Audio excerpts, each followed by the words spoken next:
There's ice on the walk outside my home. There's icy fear in my heart.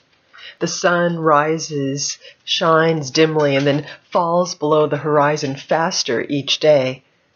I'm reaching for hope that drops beyond my grasp. I worry a lot. I've noticed symptoms of depression in myself and in people around me.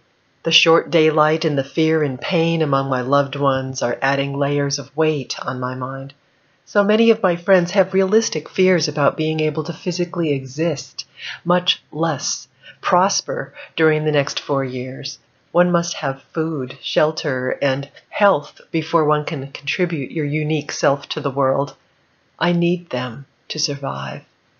I'm keenly aware of the responsibilities that come with my layers of relative privilege.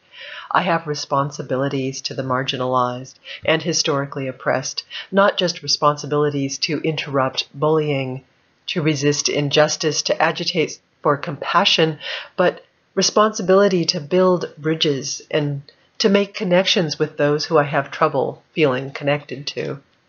There are ways to do this, mostly listening.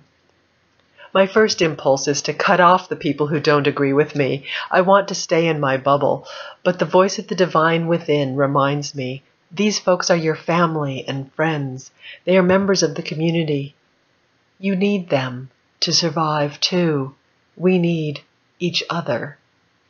It feels simpler to identify with the marginalized and oppressed. It feels easy to identify with the part of me that has in the past experienced discrimination. It feels noble to identify with the part of me that is feared for my well-being because of who I am and who I love.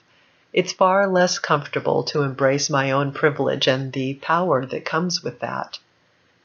Then the voice of the divine within reminds me, when I embrace the whole of who I am, flawed, morally suspect, embarrassing and all, I'm tapping into power that I can use for good.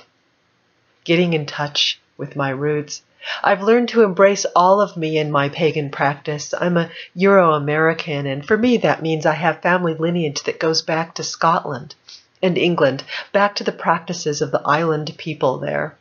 One of my favorite pagan stories is set in prehistoric times in Scotland and England. I tell the story every Samhain, and it feels relevant now. It's about finding hope when the people are without hope. Michelle Obama recently spoke about this when she said, "We are feeling what not having hope feels like." In this time of short days and long darkness here in the U.S., we await a transfer of power on the national and many state and local levels. In pagan ritual, the winter king, the holly king, is most powerful on the winter solstice.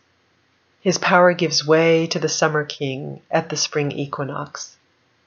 As king of evergreens, the winter king's gift is hope during times of despair and incubation of new birth during times of destruction.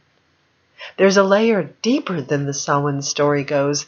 The voters in this year were motivated to pick their candidate in issues by many things, of course, but many made choices based on a sense of lost power, a sense of helplessness, the sort of helplessness that makes you want to burn it all down because you have nothing left to lose.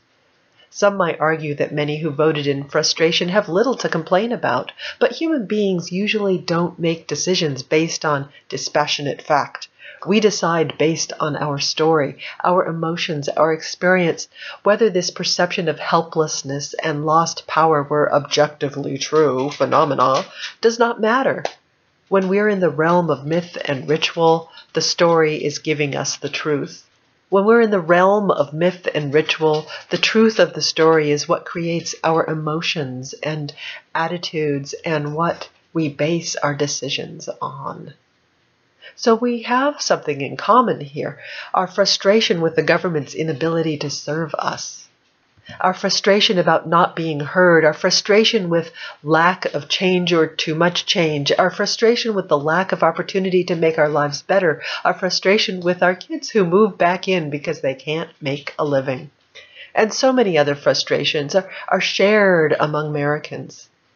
Whether our story is the one from the 50s about working hard, getting you a reliable job that allowed you to raise a family, or our story is the one about America becoming a country of freedom and justice for all, regardless of race, national origin, sex, or religion, or background. These stories are not coming true, and we feel something is fundamentally wrong and needs to be fixed. I know this because I have listened to my uncle rant his feelings about the government. I've listened to my friends share their fears about retirement. I've listened to my cousin express his distrust of all the candidates. I've listened to folks posting on Facebook. We may not be able to agree on which politician, if any, can get us out of this frustrating mess, but many of us can probably agree that it is a mess. We can agree that the struggles we're feeling now feel like the time of the Winter King, the painful, cold struggle to survive, the lack of resources, lack of comfort, the depressing absence of light and hope, and the worry about the coming days. What's going to get us out of this mess? We are. If we can pull together, we have a winter to get through. It may be some time before the Summer King rules again, and until that time, we need to help to feed one another, to build shelter for one another, to heal one another, to protect the vulnerable and bring the marginalized into the warmth of community. We know these things in our ancient memory. As we wait for the sun to return, we need to be intolerant of actions that harm the community or anyone in it, active in finding new ways, and calling in those who are not aware of the work that needs to be done. It's my responsibility to take my flawed, morally suspect, embarrassing self out of my bubble, to listen, to reach out, and to connect with those who I can. So let's show up together. I speak this on the day that anti-apartheid activist Stephen Biko would have been 70 years old if he had not died in a South African jail cell. Times have been darker and more desperate.